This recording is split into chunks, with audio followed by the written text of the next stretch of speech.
That'd be me then, would it? Right, let's bring the mic down here where I can see it. Thank you. Fine and frosty overnight. The low -2 Celsius, 28 degrees Fahrenheit. Later today, another dry day with sunny periods, some cloud around in the afternoon. Rather cold, though, with a northeast wind. Temperatures up to a massive 11 Celsius, 52 degrees Fahrenheit. The outlook Sunday, cloudy at first, then sunny periods, but still rather cold. Monday and Tuesday, dry with frost and patchy fog. Temperature now 1 Celsius, 34 degrees Fahrenheit.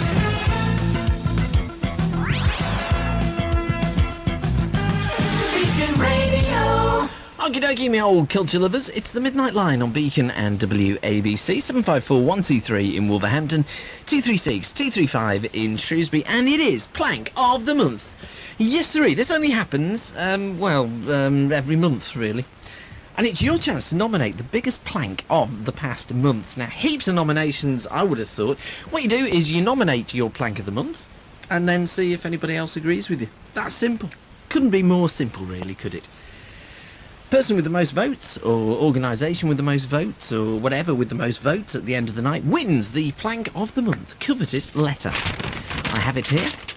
All I've got to do is fill in the dear bit at the top, which we've left blank, because we don't know who's going to win it yet. Dear, See? So, Could be, dear referee who refereed the England game, for example.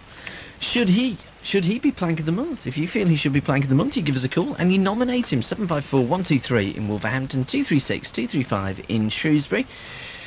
Dear could refer to Graham Taylor, England manager at the moment. Anyway, at least he was when we came on air. Maybe they've seen sense since. So it could be Dear Graham Taylor. You are Plank of the Month. And interesting thing about these letters that we send out, we have never, to date, never, not once, no siree, have we ever had a reply saying, thank you. Thank you for making us Plank of the Month. You're a very, very kind person. Thank you so much. Never, not once. Thought you'd got it once, wouldn't you? Wouldn't you, Jim? What's that? Thought you'd have got it once. This letter here. Yeah. Plank of the Month letter. Only just. Somebody's got to receive it. Somebody's got to reply to it, haven't they? At once. I'm just hoping for that. Just once in my entire career as a broadcaster. How much do you think it will take to get it from Brazil? Yeah, if you open me up. How much will it take to get it from Brazil? Oh, Ronnie Biggs. Yeah. Big Ron. Is Ronnie Biggs Plank of the Month? I think not. I think he's probably got it right. He lives in a warm climate right next door to a swimming pool, and I don't. That's the way I judge it, Jim. Until we'll get on to criminals a bit later on. My mother, the criminal. Can't believe it. But yes, there he goes, my mother, the criminal. Other nominees for Plank of the Month. I would have thought Virginia Bottomley, according to a conversation that I had with His Holiness the Boss this morning. Was it this morning? Or was it this afternoon? Ah, it was this afternoon. Well, afternoon to you, morning to me. Where he reckoned that Virginia Bottomley was by far the biggest Plank of the Month because she's been caught shopping at Marks and Spencer's before it opens. When she was questioned about this, she said, well, I have to go there that time because if I go during the day when there's other shoppers around, then bit of a problem, really. Bit of a problem because people just keep coming up to me. Now, at this point, you might think that the people going up to her were sort of nurses with tomatoes from the tomato department in Marks and Spencer's, which is always fresh. Which isn't really what you want to throw. You want to throw rotten ones. But anyway, I suppose if you pushed and you suddenly see Virginia Bottomley, a tomato from anywhere would do, really, wouldn't it? So, apparently not. Apparently it's not the rotten tomato chuckers that worries Virginia Bottomley. It is people coming up to her and interrupting her shopping by telling her what a fantastic job she's actually doing, actually. Oh yeah, I must admit that would be the first thought that crossed my mind if I happened to be in Marks and Spencer's and saw Virginia Bottomley. Oh, hello, Virginia, you're doing a great job, similarly with the rest of them. Hello, John Major, way!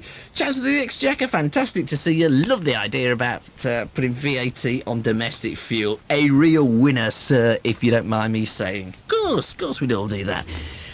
But who's going to win? Plank of the Month? Well, it's up to you. So it's up to you to get your nominations in. 754-123 in Wolverhampton, 236-235 in Shrewsbury. And let's see who wins it for this month. Past winners have included, well, the government, really. They seem to win it with alarming regularity. Apart from the government, well, there was always the government. And for some reason, Benny Hill, I've never quite understood why Benny Hill won it, but he did. So Benny Hill's won it, and the government have won it, and heaps of other people have won it as well. It's just that they don't quite spring to mind at the moment because I can't remember them. That'll do. Right, so 754-123 in Wolverhampton, 236-235 in Shrewsbury. What's been going on in my life? A shame upon the family. Shame, and thrice shame. Infamy, they've all got an infamy. We have a criminal in our midst. My mum, the criminal. The speeding granny. She got done for speeding. I'm not surprised. She's probably listening tonight, actually, and so is my dad, because believe it or not, you can actually get this signal in Southport. So there's no point, if you don't like the show, there's no point moving to Southport in the vague hope that you might actually avoid having to listen to it. I'm sorry it doesn't quite work like that, because you can actually get us in Southport. Home, you know, Thirlmere Towers, my ancestral home and all that. So, my mum, the criminal. You should be ashamed of yourself, mother.